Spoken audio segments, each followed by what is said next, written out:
Hello everyone, আসসালামু আলাইকুম। কেমন আছেন সবাই? আই হোপ সবাই অনেক বেশি ভালো আছেন। আজ আপনাদের জন্য নতুন আরও একটি রেসিপি নিয়ে চলে এলাম। আজ শেয়ার করব কুরবানি ঈদ স্পেশাল গরুর ভুঁড়ি বা বট রান্নার সহজ একটি রেসিপি। কিভাবে খুব সহজেই গরুর ভুঁড়ি রান্না করা যায় তার সকল টিপস অ্যান্ড ট্রিক সহ আজকের রেসিপি। তো বন্ধুরা, কথা না বাড়িয়ে চলুন গরুর ভুঁড়ি রান্নার মূল প্রস্তুত প্রণালীতে যাওয়া যাক। এখানে একটি প্যানে নিয়েছি 2 কেজি গরুর ভুঁড়ি আগে থেকে কেটে ধুয়ে পরিষ্কার করে পানি ঝরিয়ে নিয়েছি। এখন এর সাথে কিছু মশলা অ্যাড করে নিচ্ছি। দিয়ে দিলাম 2 টেবিল চামচ আদা বাটা, 2 টেবিল চামচ রসুন বাটা, 1.5 টেবিল চামচ লাল মরিচ বাটা, 2 টেবিল চামচ হলুদ গুঁড়া, দেব 2 টেবিল চামচ ভাজা জিরা গুঁড়া, স্বাদ মতো লবণ, দেব মেজারমেন্ট কাপের 2 কাপ পেঁয়াজ কুচি। যেহেতু বট ভুনা করব সেজন্য পেঁয়াজের পরিমাণটা একটু বাড়িয়ে দিতে হবে। দেব হাফ কাপ রান্নার তেল। এখন সবগুলো উপকরণ হাত দিয়ে খুব ভালোভাবে মেখে নিতে হবে। এভাবে করে হাতে মেখে গরুর বট বা ভুঁড়ি রান্না করলে অল্প সময়ের মধ্যেই সেদ্ধ হয়ে যায় আর খেতে হয় অসম্ভব মজার। যারা হাতে মেখে এভাবে গরুর বট বা ভুঁড়ি রান্না করে খেয়েছেন তারা তো জানেন, আর যারা এখনও খাননি, আসছে কোরবানি ঈদে আমার রেসিপিটি ফলো করে বাসায় এভাবে গরুর ভুঁড়ি রান্না করে খেয়ে দেখবেন, ইনশাআল্লাহ অনেক বেশি ভালো লাগবে। সবাই খেয়ে আপনার প্রশংসা করতে বাধ্য হবে। দেখুন, কথা বলতে বলতে বট মেখে নেওয়া হয়ে গিয়েছে। এখন এর সাথে হাত ধুয়ে সামান্য একটু পানি অ্যাড করে দিচ্ছি, খুব বেশি পরিমাণে নয়। হাতটা ধুয়ে একটু পানি অ্যাড করে দিলাম। এখন দিয়ে দিচ্ছি 5-6টির মতো এলাচ, 4টে দেব দারচিনি, 5-6টি লবঙ্গ, 7-8টির মতো দিয়েছি গোলমরিচ, 3টি তেজপাতা ছিঁড়ে ছোট টুকরো করে নিচ্ছি। এখন ঢাকা দিয়ে ঢেকে গ্যাসের ফ্লেম হাই হিটে জাল করে নেব। দেখুন, এই পর্যায়ে বলক চলে এসেছে। ঢাকা তুলে একটু নেড়ে চেড়ে দেব।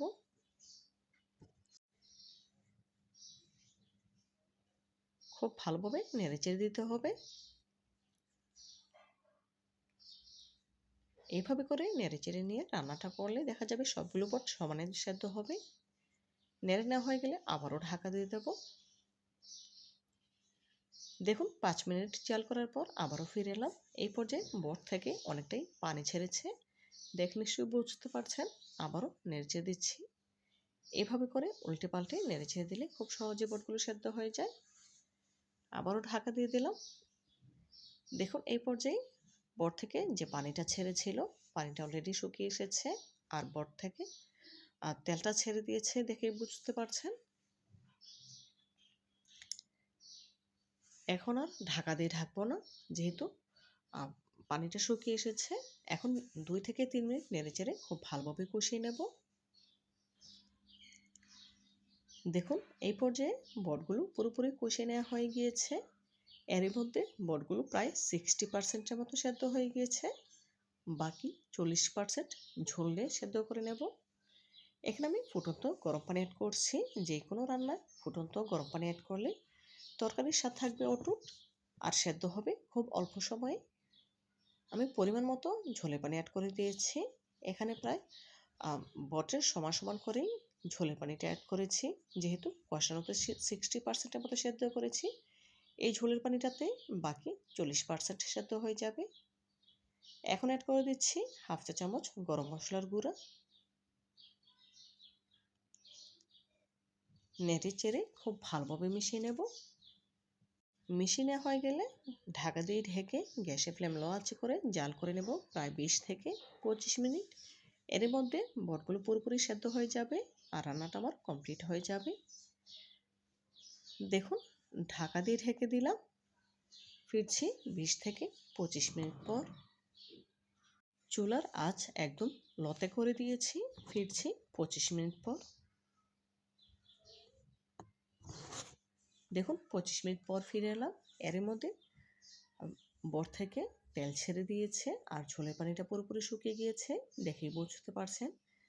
যেহেতু বটগুলো আমি ভুনা করছি সেজন্য ঝোল থাকার কোনো প্রয়োজন নেই। লবণটা চেক করে গ্যাসের ফ্লেম অফ করে দিতে হবে। রান্নাটা আমার পুরোপুরি কমপ্লিট হয়ে গিয়েছে আর বটগুলো 100% সেদ্ধ হয়ে গিয়েছে। এখন চুলা থেকে নামিয়ে একটি সার্ভিং বলে সার্ভ করে আপনাদের সাথে শেয়ার করছি। দেখলেন তো বন্ধুরা, কতটা সহজে গরুর বট বা ভুঁড়ি রান্না করা যায় একদম অল্প সময়ে, আর খেতে হয় অসম্ভব মজার। দেখুন, বটগুলো সার্ভ করে নিয়েছি। মাশাআল্লাহ, গরুর বট ভুনার ফাইনাল লুক দেখুন, দেখতে কতটা সুন্দর এবং লোভনীয় লাগছে।